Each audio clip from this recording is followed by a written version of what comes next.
Countdown for blastoff. X minus 5, minus 4, minus 3, minus 2, X minus 1, fire!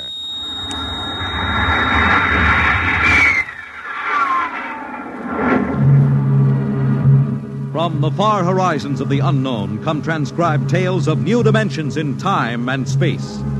These are stories of the future, adventures in which you'll live in 1,000,000 could-be years on 1,000 maybe worlds. The National Broadcasting Company presents X minus 1.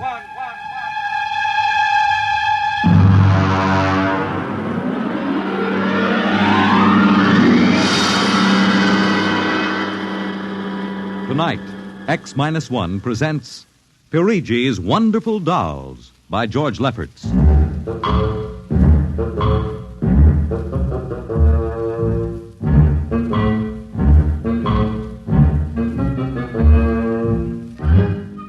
The doll shop stood on a quiet Washington side street, not too far from the sprawling Pentagon building.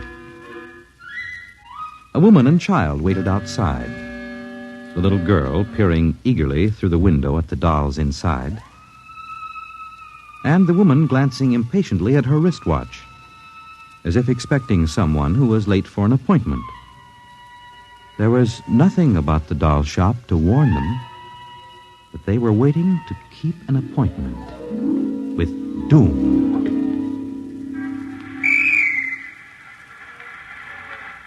Mommy, look. What, dear? In the window of the shop, the tiny dolls. Oh, Mommy, do you think Daddy will buy me one? We'll ask him when he comes, dear. Should be here soon. He said 3 o'clock on this corner. I see him, Mommy. See? Oh, Henry, over here. Hello, dear. I'm sorry I'm late. Well, we're all ready to go shopping. Cindy's been... Yes, well, I'm afraid we'll have to call off the shopping, Elma. Oh, Henry, we promised Cindy. Well, I'm sorry, but it's just one of those things. You've been the wife of an army colonel long enough to know his life isn't his own. What is it this time? Some more of that flying sphere nonsense. The pilot who says he sighted it last month crashed and was killed today, and the general wants the full report. Oh, dear. What next? Well, I got a staff meeting at the Pentagon at 3:15. Daddy, look in this window. Well, I haven't time, dear. Alma, Just for a minute, Daddy, Yes, please. Now, Cindy, I haven't time to stop and watch a bunch of 6-inch dolls parading around in the shop window. Say, they are lifelike, aren't they? Look at that, Alma. Dolls are marching around like a regular review. They've even got their own little band. See the one in the red jacket, Daddy? Yeah. He's the leader. He's bowing to us. Well, if they don't look human. Henry, your staff meeting. Oh, yes. Well, I got to run. Can we buy one, Daddy? Well, not now, dear, and I'll run along. Now, don't go spending a lot of money on that nonsense. No, Alma. dear. Bye. Bye, Cindy. Bye, Daddy. Oh, look, Mommy, the band is going to play. Aren't they wonderful, honey? Honey, I must have stood on this corner 1,000 times. I've never noticed this shop before. Look at the man inside, Mommy. Who's he? That's the proprietor, dear. Doesn't he look funny with those red cheeks and white mustache? It's easy to see who he models his dolls after. Mommy, look. He's coming to the door. He's coming. Good evening, children. Good evening. How funny he talks. Hush, Cindy. Would you like to step inside the shop of Santo Perigi? Well, yes, we would. But... This way. Mommy, it's like fairyland.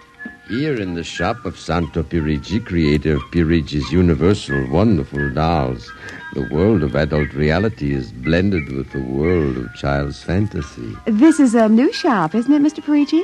What is new and what is old? Come, this way. Would you like to meet one of my little ones? Oh, yes. Now, this one in the red jacket is Toto. He's the leader. Handle him ever so gently. See, I will set him on the table. Speak, little one. How do you do? How do you do? How do you do? Oh, Mommy, he talks. The doll talks. Amazing, absolutely amazing. That is nothing for Perigi's wonderful dolls. Listen. Sing. Sing, Toto. Sing for the little girl. My name is Toto. Sing, Toto. Men are big and tall. Dolls are very small. When men begin to fall, the dolls will roll their More. How do they work, Mr. Perigi? How do they work? That is the secret of the great Perigi, greatest of all doll makers. To make an ordinary doll is nothing. To make a perfect replica, that is something. But to make a doll with intelligence, that is the work of an artist, eh? I suppose that they're very expensive to buy. The Perigi does not sell his dolls, madam. You don't sell them? When I construct a doll like Toto, I cannot bear to be permanently separated from him. So instead of selling, I rent my little people. You do? You rent dolls? Precisely $10. For how long? For as long as they are cherished. My only request is that when you grow tired of my dolls, you return them to me in good condition. Oh, Mommy, could we take him home? Take him home. Take him home. Take him home. Oh, look, he's bowing and dancing. He wants to Well, come. honey, your father said that we shouldn't spend a lot Oh, of money. please, I'll take such good care of it. Please. Well, honey, we'll have to deal with your father later, but... Well, Oh, Mommy. all right. Wrap him up, Mr. Perigi. But I have a feeling that when your father comes home, we'll be sorry. Be sorry. Be sorry. Be sorry. Be sorry.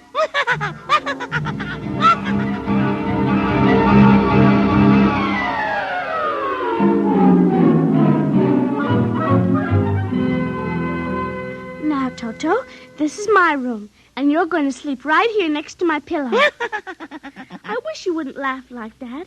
I'm going to have to teach you some manners. And you be quiet because my daddy will be home soon. And he's a colonel in the Air Force staff. And he'll bust you to private if you don't behave. Come along now. I'm going to introduce you to my puppy dog, Mr. Blister, so be good. Here, Mr. Blister. Here, Blister. Come on. Mr. Blister, this is Toto. Dear, I don't think Mr. Blister likes you, Toto. Come over here and shake hands with Toto, Mr. Blister. Come on now. Mr. Blister! Let him go! Let him go! Let him go! Kill him! Cindy! Mr. Blister, come over here. Come over here.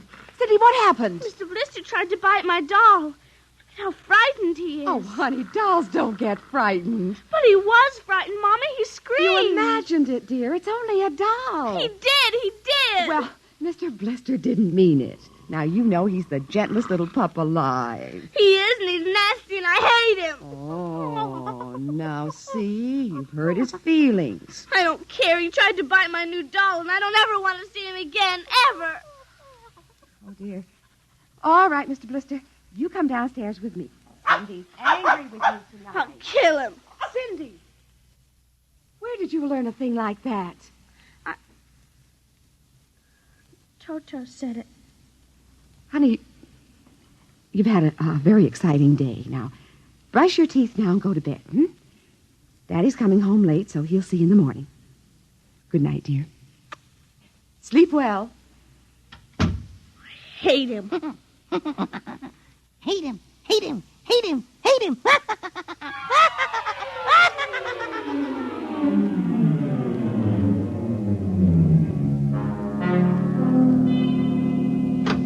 Morning, Alma. Breakfast ready? In a minute, dear. How was the staff meeting last night? Horrible bore as usual. I don't know what's got into the old man.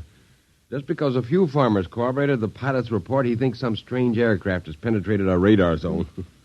Well, where's the little one? Up in her room.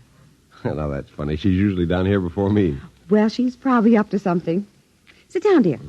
Say, remind me to take some papers back to the War Department, will you? I left them in my strong box. You haven't been bringing your reports home, have you? Well, it's safe enough. Well, you told me it was against regulations to bring secret papers home. Well, I had to finish some work for the old man, and nobody will ever know the difference. Well, I don't know. Oh, would you feed the puppy before we sit down, Henry? Yes. His bowl's under the sink. Where is he? Say, that's funny. Here's his supper from last night, only half eaten. He's getting fussy. Doesn't like canned dog food anymore. Here, Blister. Here, Blister, Blister, Blister. I wonder where the dickens is that mutt? Maybe he's on the back porch. Here, Blister. Hey, Alma. What is it, dear? Alma, look. Henry, is he... He's dead. But how? From the looks of it, he might have been poisoned. But who would would do a thing like that to an innocent little puppy? I don't know. Let me see his dish. Look at that. I don't understand this at all. Not at all. What, dear? What is it? There are pieces of broken glass in this food. Blue glass, you see? How? Henry. What? I just remembered something. What? It may be coincidence, but in the bathroom this Well, morning... what about the bathroom? Oh, Cindy's blue glass, the one with the Mickey Mouse on it, was broken. I found pieces in the wastebasket. I meant to ask her about it. Alma, for heaven's sake, you aren't suggesting that our little girl... Well, she loved Blister more than anyone. Not last night, she didn't. Why not? He went after Toto. Now, who is Toto? That's her new doll. Her what? Honey, I was meaning to tell you. Well, you bought her one of those dolls, I huh? just rented it. Well, rented it. Now, look here, Alma. You know we haven't got the kind of money to throw away Well, she on... had her heart set on it, dear. I used my dividend. All right. But what happened with Blister? Well, he went for the doll, and Cindy said she hated him. Oh, well, a child... She said she'd kill him. Where'd she get a thought like that? I don't know. Has she been watching those chillers on television? I don't know. Well, it's too ridiculous. Good heavens, a 9-year-old child putting ground glass in dog food. She'd have to be a monster. Mommy! She's coming. Well, don't say anything. I'll talk to her. Morning, dear. Morning, Mommy. Morning, Daddy. What's the matter? Sit down, dear. Yes, sir. Now, your mother tells me you broke your blue drinking glass. Oh, no, I didn't break it. Cindy. I didn't. Well, now, somebody broke it. It wasn't your mother, and it wasn't me. And it must have been Toto. Cynthia. Cindy, you know Toto is only a doll. Now, a doll couldn't have broken your glass, could he? Well? I guess not. So we can't very well blame it on a doll, then, can we? But he must have done it, Daddy. Cindy, you know how Daddy feels about little girls who tell fibs. Now, did you break your glass and maybe accidentally get some pieces into Mr. Blister's dish to sort of punish him for biting your doll? No, Daddy. Well, I'd hate to think you'd done something you knew was wrong and you were blaming it on a doll. Is something wrong with Mr. Blister? Is he sick? Worse than that. Henry. The child has to face reality, Alma. What's the matter with Mr. Blister? He's dead, Cindy. Oh, no. He can't be dead. He isn't dead, Daddy. No, he isn't. He isn't. Mommy! Honey, he is dead, Cindy. But he'll come back. He has to come back. No, darling, he won't come back. Ever? Not ever. Yes. Well, now that we've told you, Cindy, do you want to change your mind about the glass? Henry, leave her alone, please. You think I killed him? Now look what you've done. The child feels guilty enough, My Henry. dear, this is no time for feelings to interfere. You go up to your room, honey. Daddy and I'll be up in a minute. I don't want to. Please, Cindy. Now, we'll be right up, please. There. That's a good girl. Close the kitchen door behind you.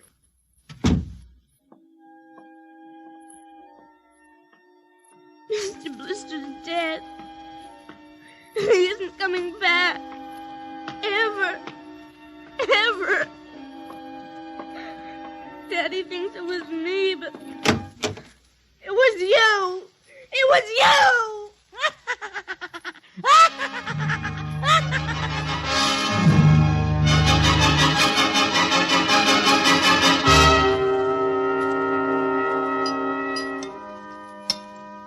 Eat your supper, dear. I'm not hungry. You scarcely touched your lunch. I don't feel like eating. Is it Mr. Blister? Now, answer your mother. She'll work it out her own way, Henry. Well, I don't know, Elma. When I was a boy, there was such a thing as discipline. Now, the way this child is being brought up... Henry! Well, it's true. There's no respect, lying, and... Oh, there, honey. Now, your father's upset. He doesn't mean Well, it. what's happened to us? We were a nice, peaceful, happy family until you bought that cursed doll. Now who's blaming things on the doll? Well, it's true. Oh, now I've spilled my coffee. I'll get you another cup. Never mind. I'm late now. I better be going. Oh, you wanted to get some papers from the strongbox. Oh, yes. Cindy, please, try to eat something. Yes, ma'am. Alma! Alma! What is it? Alma! It's gone. What's gone? The strong box is gone. It can't be. The door to your study's always locked. You and I have the only keys. I know all that, and I tell you it isn't there. Well, who would go? I don't know. Alma, those confidential reports, if they ever got into the wrong I hands... warned you about keeping them there. What if it ever came out in the open? Can't you see the papers? Call the police, Henry. And throw my Army career in a wastebasket after 17 years? No. We've got to find it ourselves. Well, it was there when I went in to clean this morning. What about your key? It's right here. I always keep it with me. It's funny. Oh, no. My other keys are on the ring. Oh, you've lost it. I don't see how. Alma, how could you do Oh, it? Henry, please. We'll search the house. I can't think of anything else to do. Well, you'll miss the staff meeting. Meeting? My whole career goes up in smoke if we don't find those reports. Somebody got hold of your key and opened that room and... I know. Cindy. You leave the child alone. She's been through enough. You know she wouldn't do a thing like that. I don't know anything anymore. I don't even know my own child. I don't even know you. All I know is that strongbox is gone and it contains papers that are dynamite if the wrong person gets them. The question being who? What's that? It's coming from upstairs. It must be Cindy's doll. Oh, that blasted doll again. Something must have set it off. I don't know how the mechanism works. For heaven's sakes, let's go up and shut it off.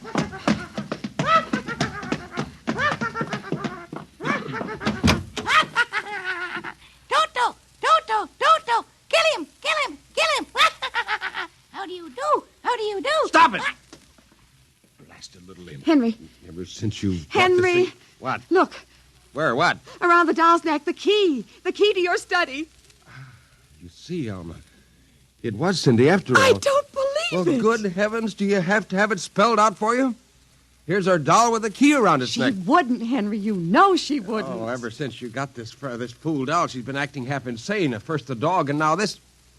I think she hates us, Alma. Henry, Cindy is my child. I know her. I know she's a good, sensitive person with no malice in You're her. simply refusing to face the facts, my dear. What are you going to do? I'm going downstairs and have a talk with that young lady.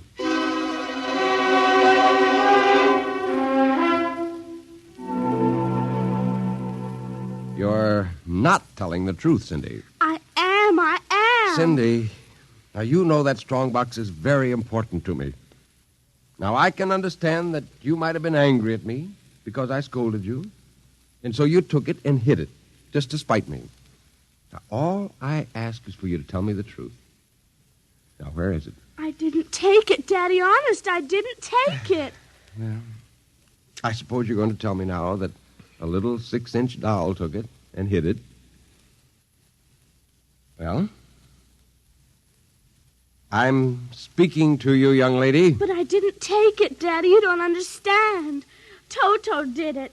He's terrible, awful. He says things. He's going to kill everybody. Cindy, you're inventing things. It's true. At night when I'm sleeping, he stands next to my pillow and whispers things to me. Awful things. He told me he'd kill me, too, if I Alma. if I told you. I think this child is sick. I think she needs a doctor. She's frightened, Henry. She's trembling like a leaf. Come on, dear.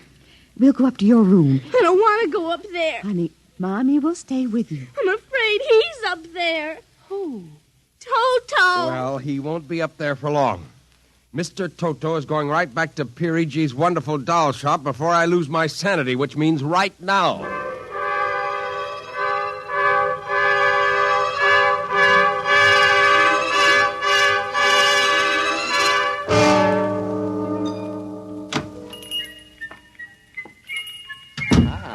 Colonel Grayson, welcome to the home of Perigi's wonderful doll. Are you Perigi? Santor Perigi, creator of the universal doll, the doll with a mind, the doll which...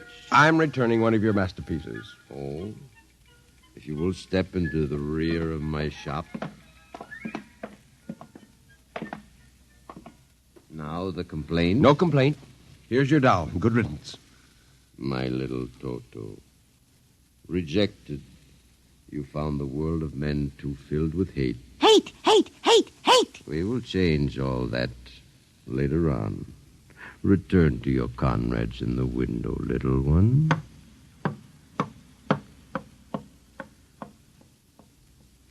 And now, Colonel Grayson. I think we have no further business. But we do, Colonel. Let me see. Yes, here it is. Do you recognize this strong box, Colonel? My strongbox. Well, where? My little Toto is very clever, sir. Are you trying to tell me your doll stole that from me? Let us not say stole. I am merely keeping it in custody. What's the game, Perigi? The game, as you call it, is blackmail. You give me what I want, and I do not ruin your career. What do you want? Information. We already know something from the reports of the War Department concerning a certain strange-looking sphere reported by one of your pilots. What government do you represent? I represent Perigi's wonderful dolls, none other. I am not so naive, sir. Perhaps I should explain. Each man hides something from the world.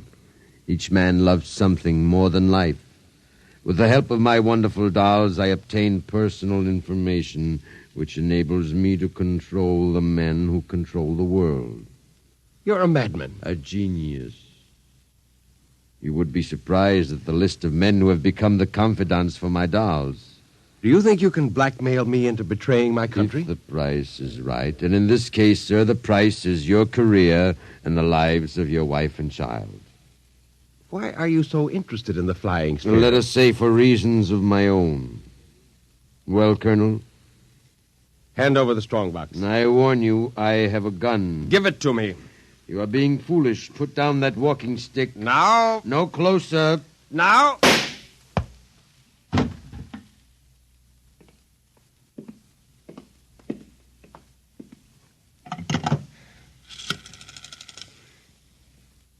Hello?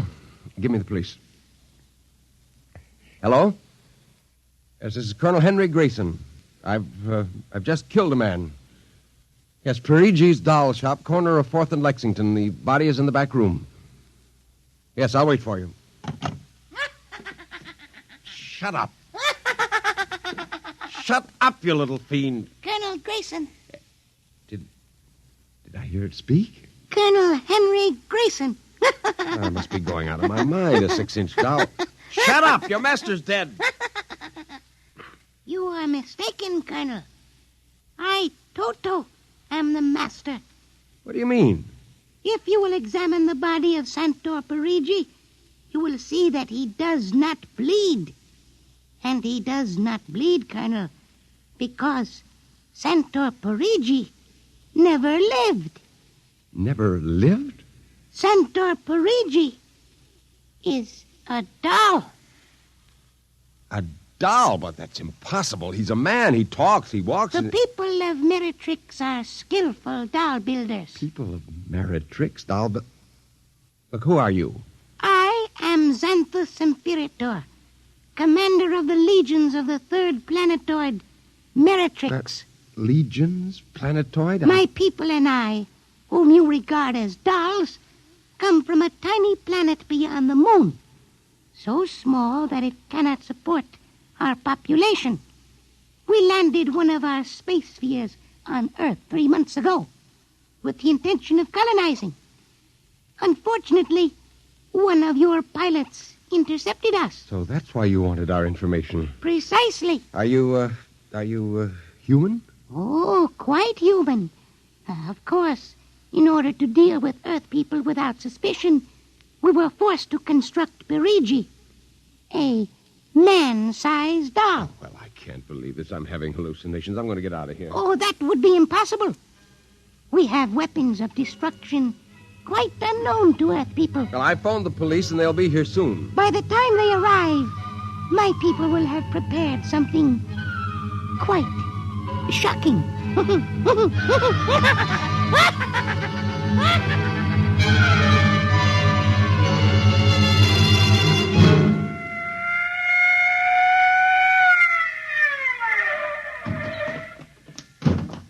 Cover him, Ryan. Okay, Sarge. You the guy who turned in the call? Yes. Where's the body? Well, it isn't exactly a body. What do you mean? It's a doll. A what? Well, you've got to let me explain. Now, this sounds fantastic, but I've stumbled onto an unbelievable plot to control the world. Keep talking. Now, these little dolls, they aren't really dolls. They're tiny people. There's a big doll named Santo Perigi, and he runs this shop. Holy smokes. He's off his trolley, Sarge. Listen, mister, we got a call that there was a murder here. Now, if there was one, where's the body? Behind those curtains in the back. Only it isn't really a body, you see. What? I hear something back there, Sarge. All right, cover those curtains. You, is anyone back there? Come on out. Come out or we'll come in and get you. Something's coming. The curtain's opening. Welcome, gentlemen. Perigi. Well, this is impossible. I smashed his skull. You know this guy? Yes, that's the one. That's the doll. What's your name, mister? Perigi. Santo Perigi, creator of the Universal Doll. You ever see this man? Never until just now. What? Well, he's lying. I tell you, he's nothing but a life-size doll. The real masters are these little dolls. Ryan, are you getting this? He's wacko, Sarge. Nutty as a fruitcake. Look, I'm not crazy, I tell you. I can prove it. They must have fixed up his head when I smashed it in. Touch him, you'll see. Mr. Perigi, you know what the guy is talking about. The man is demented, obviously. Look, I tell you, there's a plot to control the Earth. Listen, you've got to let me call the War Department. They'll want to know about the flying sphere. Holy mackerel, this gets worse every minute. Ryan, Take him to headquarters? save some time. Take him down to the psycho ward. Okay, Buck Rogers. Look, Come along nice and quiet. Look, you've now. got to listen to me. Don't you see the future of mankind is at stake? Sure. I know how it is. Look, he's nothing but a man-sized doll. Touch him. And the little ones are going to take over the Earth. I know. I had the DTs once. Okay, Sarge. look. We'll see you later. Please. Come along. Please, now. listen Come to me. on. You've got to listen to me.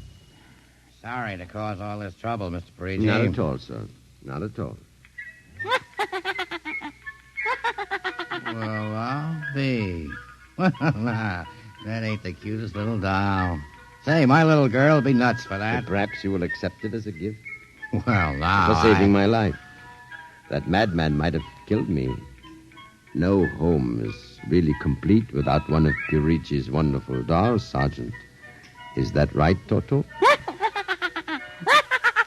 Yes, but I would couldn't- like in some way to show my gratitude. You will be doing me a favor if you will take the doll home to your little daughter. Say, this ought to make her the happiest girl in the world. Yes, Toto will come as a great surprise. A very great surprise. Won't it, Toto?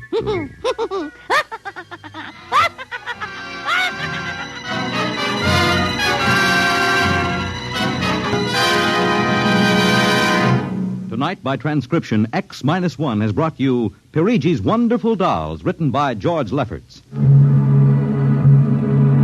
Heard in the cast were Janet Alexander as Cindy, Ann Petoniak as Alma, Nelson Olmsted as Henry, Joe DeSantis as Perigi, Michael O'Day as Toto, Ken Lynch as the Sergeant, and Frank Milano as Ryan. This is Fred Collins speaking. X-1 was directed by Fred Way and is an NBC Radio Network production.